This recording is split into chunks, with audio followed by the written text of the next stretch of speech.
The next punishment was designed to ensure something worse that you'd survive but wish you hadn't. If you wanted to understand the medieval mind, you have to understand their obsession with permanent markers.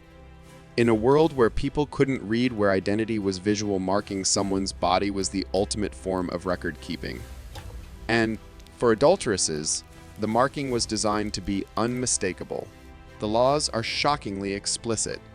The laws of King Tut, which governed England and parts of Scandinavia in the early 11th century, state, clearly an adulteress shall have her nose and ears cut off, not as an alternative to other punishment, as the standard punishment.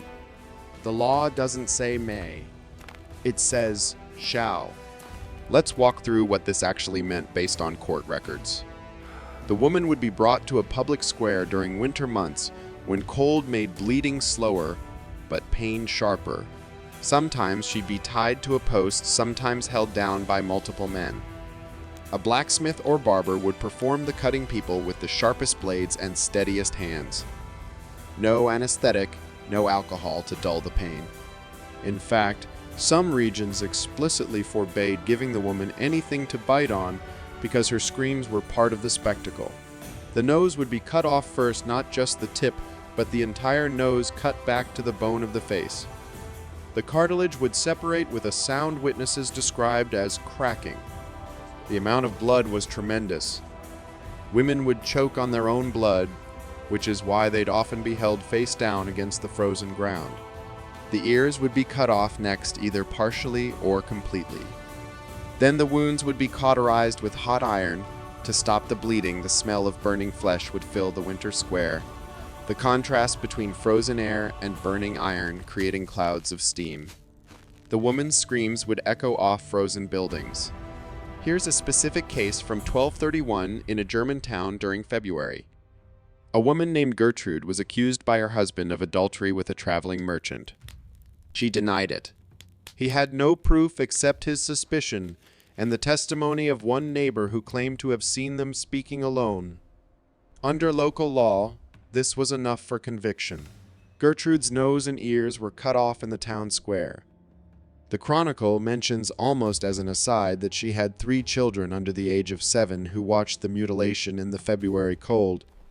It notes that her youngest daughter couldn't cease crying for many days after. Gertrude survived the immediate trauma. But here's what happened next. Her husband divorced her, which was automatically granted in cases of proven adultery. She had no way to support herself. Her face made her unemployable. No one would hire a mutilated woman. She couldn't beg effectively because her appearance scared people. Within 6 months, the same Chronicle reports she was found dead in a ditch outside town. The assumption was starvation. No one was prosecuted. Her death was not legally anyone's responsibility. But the purpose of these mutilations went beyond punishing one woman. Every mutilated woman became a walking warning, a piece of living propaganda that said this is what happens to women who betray their husbands. And because the mutilation was so distinctive, everyone who saw these women knew exactly what their crime had been. There was no hiding it, no starting over in a new town. The punishment followed them everywhere, until death. And here's perhaps the most disturbing detail. There are account books from several towns showing payments made to the executioner or barber who performed these mutilations. They were paid per procedure. In one town in Flanders, the rate was itemized 3 shillings for a nose, 2 shillings per ear. There was a price list for destroying women's faces. But mutilation was still a punishment for common women. For noble women, for women whose families had power and influence, the medieval legal system had devised something arguably worse, a punishment that would destroy you slowly in darkness and silence over years or decades. In 1314, one of the greatest scandals in French royal history exploded, the Tour de Nesle affair. Margaret and Blanche of Burgundy were married to the future kings of France. They were accused of affairs. Their male lovers were brutally executed, flayed alive, and dismembered in public. But for Margaret and Blanche, death would have been mercy.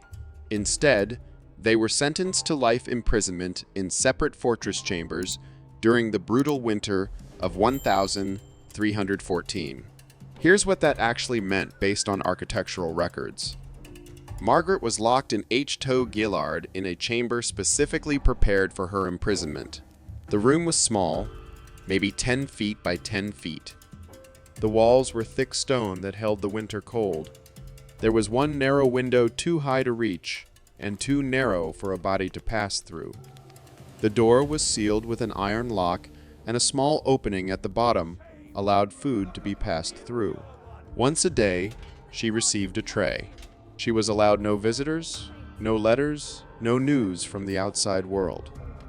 No candles beyond what was needed to see her food, no materials to write with, nothing to mark the passage of time except the rhythm of food delivery and the change of light from that single window in the frozen stone chamber. Margaret died in her cell after 8 years. She was 30 years old. The Chronicle says simply that she died of natural causes. Modern historians suspect either suicide or the physical toll of prolonged isolation, malnutrition, untreated illness, or simply the body giving up under the weight of psychological torture, intensified by years of winter cold seeping through stone walls. Blanche lasted longer, 11 years of enclosure, before being moved to a convent where she lived until her death still in isolation. By the time she died, she'd spent more time in captivity than she'd spent in freedom as an adult. But the Tour de Nesle women were royal, which meant their imprisonment was at least physically comfortable with beds and blankets. For noble and merchant-class women across Europe, there was a practice documented in multiple regions called immurement, being walled up alive. This was rare, but it happened. A woman would be placed in a small cell, sometimes barely large enough to sit in, and then the entrance would be bricked up, leaving only a small opening for food and waste removal. She would live out her remaining days in this tomb. In 1357, a woman in Barcelona, named Maria, was convicted of adultery and sentenced to immurement in a cell built into the city wall during the bitter winter. The Chronicle describes the cell as being so small she couldn't lie down fully. She lived in this space for 9 years before dying. The record notes that her screams could be heard for the first several months, and then silence.